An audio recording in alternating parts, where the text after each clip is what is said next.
Coming up on First at 4, layers are your best friend today as we deal with the brutally cold temperatures. Plus, the snow and ice caused major issues on Kentucky highways this morning. And the snow is mostly gone, but life-threatening cold remains in place. The latest on an absolutely frigid Christmas next, as Mountain News First at 4 starts right now.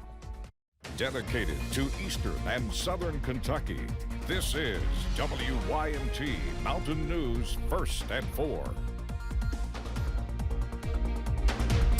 Good afternoon, I'm Steve Hensley. First at 4, the Arctic cold settles in and Governor Beshear is urging Kentuckians to stay inside. Our First Alert Weather Day continues as wind chills remain well below zero.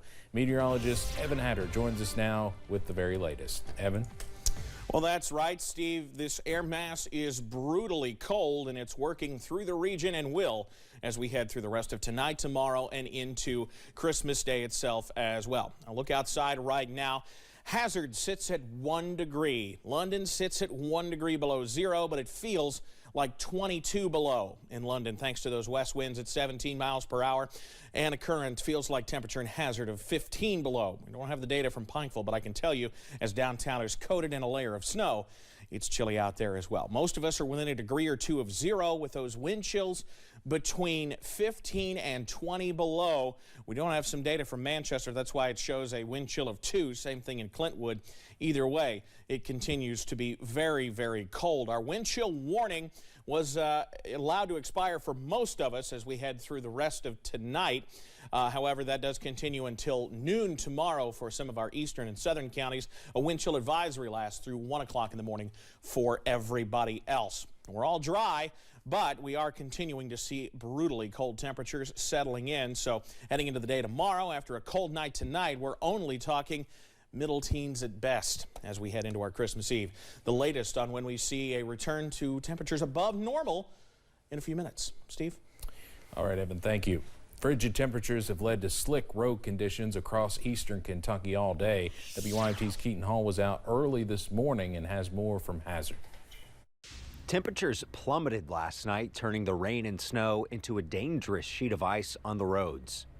Kentucky Transportation Commission officials are asking people to stay home unless they absolutely have to leave, saying that the roads are so cold that the treatment is having little effect on the ice.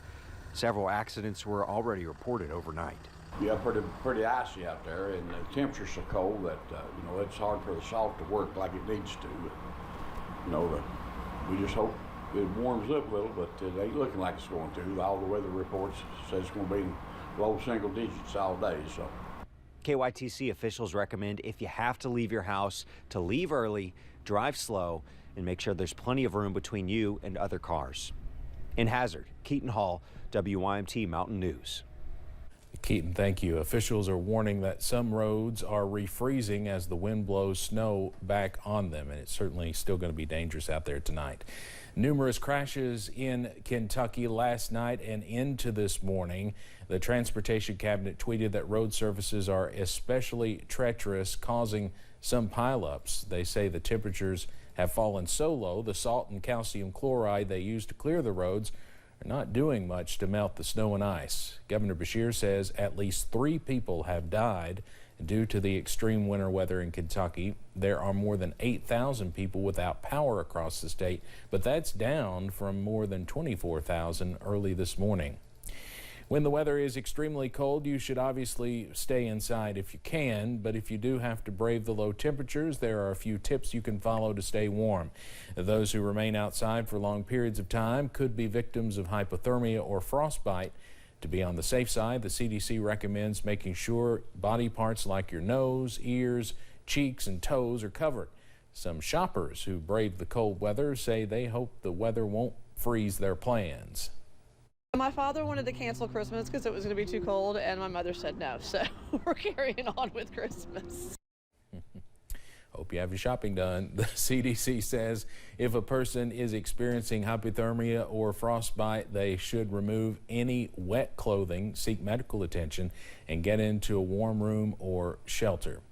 You can stay weather aware with the WYMT First Alert Weather app. You can scan this QR code to download or search for it in your app store. It gives you the latest weather alerts and radar. It works with cellular data if you lose power and Wi-Fi. You can also find a list of all the warming shelters across the region on WYMT.com.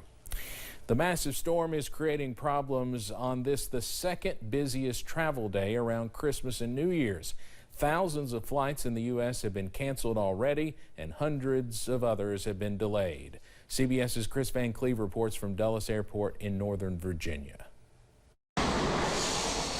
From California to New York, the Friday before Christmas starts with thousands of flights already canceled and millions trying to get home, including Alicia Mitchell. We were supposed to leave at 2:40 and our flight was pushed back to 8:04, and now our flight has been delayed for an hour. Welcome to United. Have all boarding passes out. The storm brought busy Chicago O'Hare to a virtual halt because of wind, snow, and ice. More than 560 flights were canceled there Thursday. I mean, we're hopeful, but in the back of both of our minds, we're like, I don't know if we're going to make it out tonight.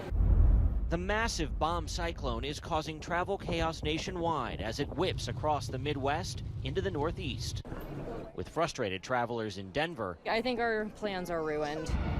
As whiteout conditions surrounded the airport, dumping nearly half a foot of snow on the runways. And in Los Angeles, even though the sun is shining, travelers are still stuck at the airport, feeling the storm's effect from thousands of miles away. We'll see how it goes. We were supposed to fly into Houston. Jessica Fanning and her boyfriend are visiting the States from Australia. They missed their connection to Houston and are now heading straight into an Arctic blast. We're flying at midnight from here to Chicago, and then we have a 1 hour layover, and then we'll land in New Orleans tomorrow morning at 9 a.m. Chris Van Cleve, CBS News, Dulles Airport. Even after the snow and rain stop, the extreme cold still slows down airport operations, so experts say to expect cancellations and delays to stretch, unfortunately, into Christmas weekend. Coming up on First at 4, a man who did not know how serious frostbite is says he made a mistake. Plus, cold weather continues right through Kris Kringle's visit this weekend. The latest on dangerously cold weather is coming up after this.